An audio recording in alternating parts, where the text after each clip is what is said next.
Hey, it's your favorite girl, Sarah. I know this video is kind of coming out of nowhere, but there was a lot on my mind that I really wanted to talk about, and so I'm going to do that now. I mainly wanted to start off the video by saying, I don't know if you've heard it today or if you've heard it enough in general, but I just wanted to say that you matter.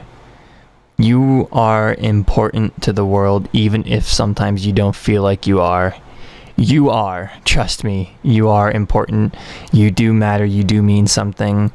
Even if you don't directly contribute to society, or you don't have a job, or you're just kind of going along, just vibing, you matter, okay? You mean something. If you don't think you mean something to the world, then at least take solace in the fact that you mean something to someone. And if you don't think that's true, then that's just wrong. It is absolutely illogical to think that you don't matter to at least one person in the world. So I just wanted to get that off the bat. First of all, is just that you matter, and I want you to know that you are loved and you are cared for, even if in times right now it doesn't feel like it. I know that there's kind of like a lot of fear and uncertainty, especially for those of us who are in the US right now.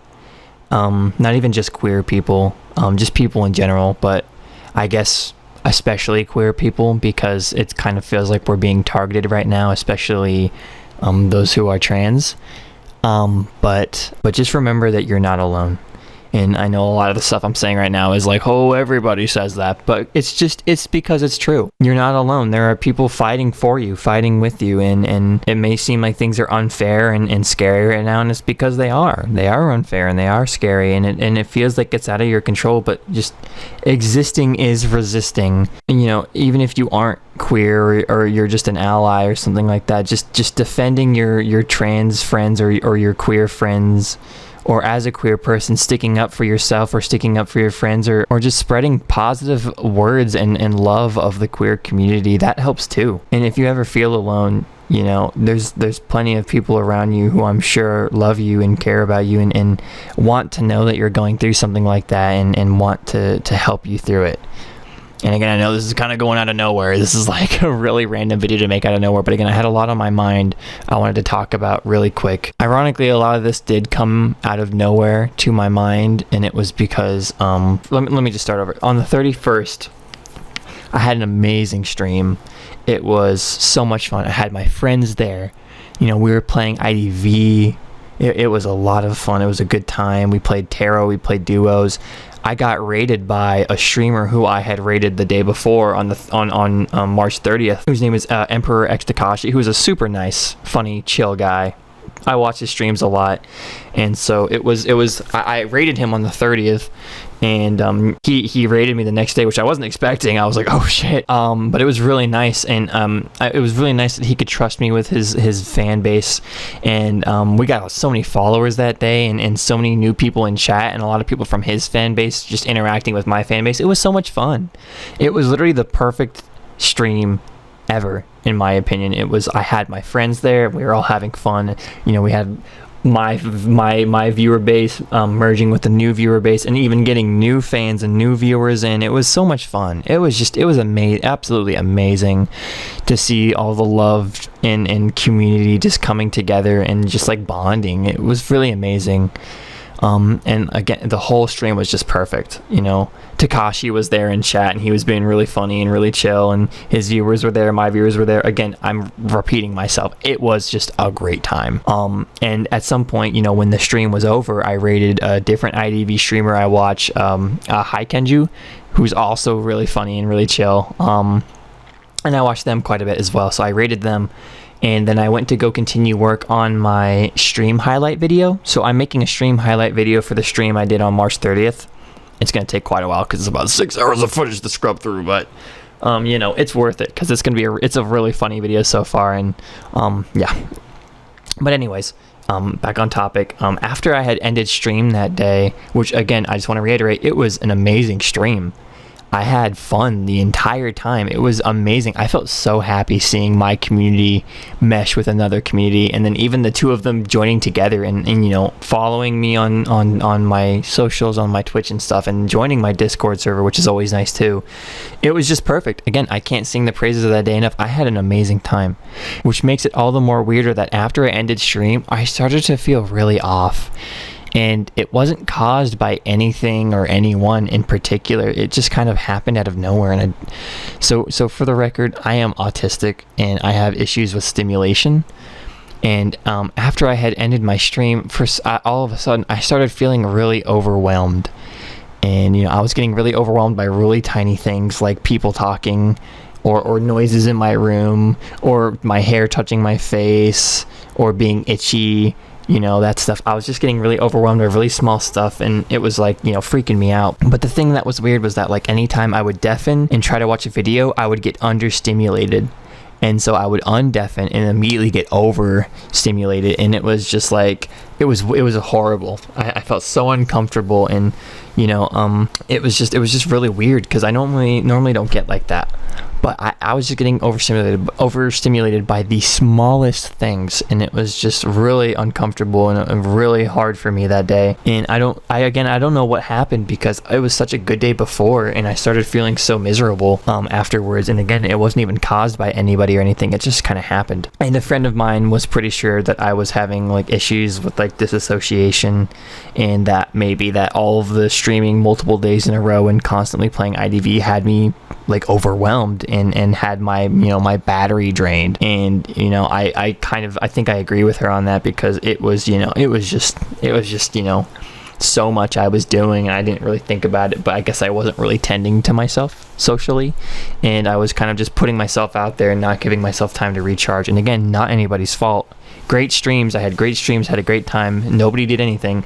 It was just something that happened. And then that same day, I kind of started to feel worse. Like I started to get like an overwhelming, looming dread over my head, like the whole as the night went on, and I started to feel really weird and just off. I felt so off and unlike myself. I wasn't like talking to anybody. I wasn't saying anything. I was just kind of like rotting in my chair, you know. You know, I was trying to feel better, trying to talk with my friends, but then I'd get overwhelmed. I would try to watch a video, try to relax, and I would get understimulated, and then it would make me feel like I wasn't doing anything. And I was in this really horrible, you know, middle ground, and I started trying to do other things to relax. Like I was trying to browse for stuff like on like socials. I was browsing Twitter, and like, you know, I don't know, it's crazy, right? I was browsing Twitter. What the fuck's wrong with me? But like usually my Twitter's actually been pretty curated over the years, and it's been like, you know, uniquely mine, and it hasn't been too bad for me. Like it's usually like a lot better than me for like browsing, as opposed to something like Blue Sky. I know people have a more favorable opinion of Blue Sky, and you know, for good reason, because it's not Twitter, you know. But I actually can't like go to Blue Sky because I can't avoid the horribleness on Blue Sky. Like I get terrible like sensationalist doomer headlines on my Blue Sky, and if it weren't for that, it were for just seeing like negativity and all this doom and gloom on there, it makes me feel bad. And most recently I saw something I really wish I didn't see on there. I won't go into detail, but like I saw a video that really fucked with me, and it was awful. It was terrible. It's like, it wasn't related to anything in real life. It wasn't a video about anything that was going on. It was just a terrible video. That's all it was. And it really fucked with me for a while. And my friends were, you know, I was telling my friends all about it, and, you know, yada yada. And so that's why I can't go to Blue Sky anymore, at least for now, until like, you know, its quote unquote algorithm gets better. And people say it doesn't have an algorithm, but I'm pretty sure it does. Regardless, that's kind of why I don't really go to Blue Sky for now. And ironically, Twitter is better for me because you know, it's not filled with so much doom and gloom and negativity most of the time. I say that to preface, because this day it was, you know, on the day I was feeling overwhelmed and dreadful and all this stuff, it was terrible, because I was going to my Twitter and I just started getting flooded with posts that were just bad, and not even like, at first they weren't even like bad, like uncomfortable or unpleasant. It was just like irrelevant, like stuff that was completely out of my interests and out of my, like, range of topics that my account knows I'm interested in. Usually my timeline is perfect and like it's all IDV stuff or silly memes and all that shit, or other things I'm into like animation and art. But on this day it was none of that. It was literally none of that. It was just like, describe it as best I can, it was just like generically popular tweets, like just like generically popular shit, like tweets that would have like 50,000 retweets, and it's just some generic phrase of someone saying like, the pillow, the cold side of the pillow, I get the hype, it's pretty good, shit like that. And it's just got like 40,000 retweets, and it's like, okay, this sucks, this is just a slop post. And it was just posts like that everywhere. It was just constant like big rating posts that had nothing to do with any of my interests, and it was weird. And it felt like it wasn't even real, because it was just such a stark contrast to what my timeline is usually like. And then it got worse. Out of nowhere, my timeline started getting flooded with all sorts of terrible shit, like memes about suicide and self-harm, and art people made of suicide and self-harm. And I was just like, what the fuck? And seeing all that kind of made me realize that what I was feeling in that moment kind of was like something like that. It was like a really like depressed, like almost like bad mood like that. And for the record, I'm not going to do anything to hurt myself or anything, but I do have like a little bit of a history with like suicidal tendencies and stuff. And I just think that's important to mention, because it's something I'm trying to work on, eventually fixing in the future, trying to get help with in the future. And so seeing all that on my timeline was terrible. I'm already trying not to think about this stuff that I already think about on the daily, and I'm seeing it all in my face. And even just joking about it doesn't really help. Doesn't make me feel better about it whenever I see jokes about it or art about it, or just like venting stuff about it, like vent art or people venting about how it's like, that doesn't help me. That makes me feel worse. Especially jokes about it, because it makes it almost like it makes it almost like try to feel like they're normalizing it. And I get that it's like a coping mechanism to like make jokes about shit, because I do the same thing. My coping mechanism is humor, but it doesn't help me. Like, especially when it comes to suicidal shit, that doesn't help. It makes it worse, and it makes it almost feel normalized, and I don't want to normalize the idea of wanting to hurt myself. At that point, I just went to bed. I was like, I'm over it, I'm over this shit, I'm going to bed. I was literally feeling so tired in that moment too, because I was like, my head, my head kept tipping over. I was dozing off. But the second I got off and I went to bed, I just couldn't sleep, I was like, tossing and turning the whole time, and it was just really uncomfortable and really unpleasant, and I just felt that whole weird off feeling the whole night. And it was then when one of my friends was trying to help me, and she was being really sweet and giving me tips and advice and stuff to do to try and help with like the disassociation and restlessness and anxiousness and nervousness. And eventually I did fall asleep, and I do really appreciate her for helping me out. And that's kind of what made me think of all of this, and kind of made me really feel worried about my viewers and anyone else as well who might be watching this, just so y'all know that you're loved and you do matter. And please don't ever take it for granted when your friends tell you how much they love and care about you, because they're being serious. Okay, like, your friends do love you, your friends do care about you, and it's important to realize that, because when you try to, I know even myself back in the day, just telling yourself that it's not true and that eventually it's going to come to an end isn't going to help you. It's going to in fact distance you from your friends and make you feel just terrible, and it's going to affect your friendship.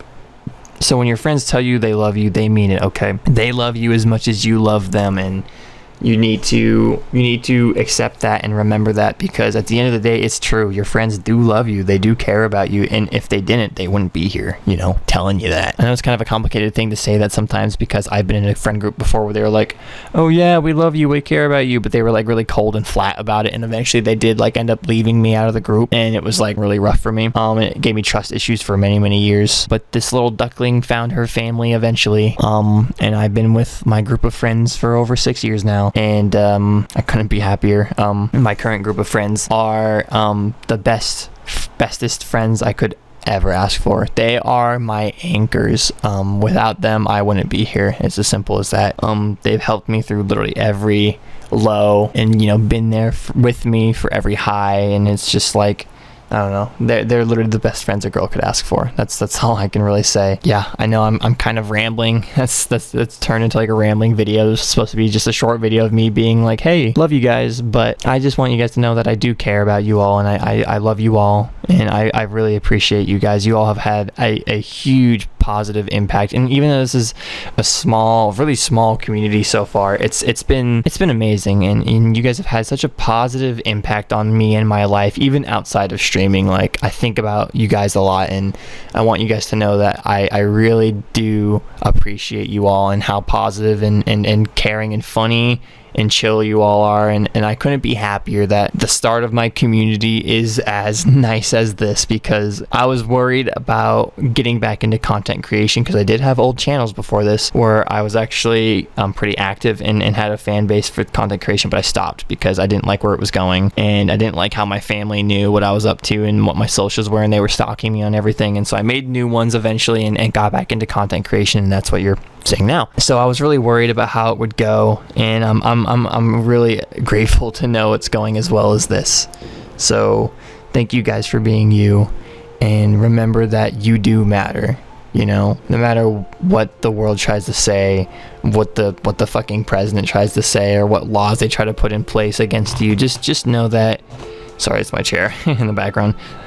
Just know that you matter, okay? You fucking matter. Whatever they try to say against you or do against you, that doesn't matter, okay? Like, the fact that you're still here living your life as your true self is all you can really wish for, right? I mean, existence is resistance, and remember, you're not alone. People are fighting for you and with you every single second of the day, okay? You're not alone out there. There are people looking out for you as much as you're looking out for other people, and just remember to, stay safe and keep being yourself, okay? Just keep being yourself, love your friends, let your friends love you, and let your friends take care of you, and just remember that at the end of the day, it's gonna be okay, and you're gonna be okay.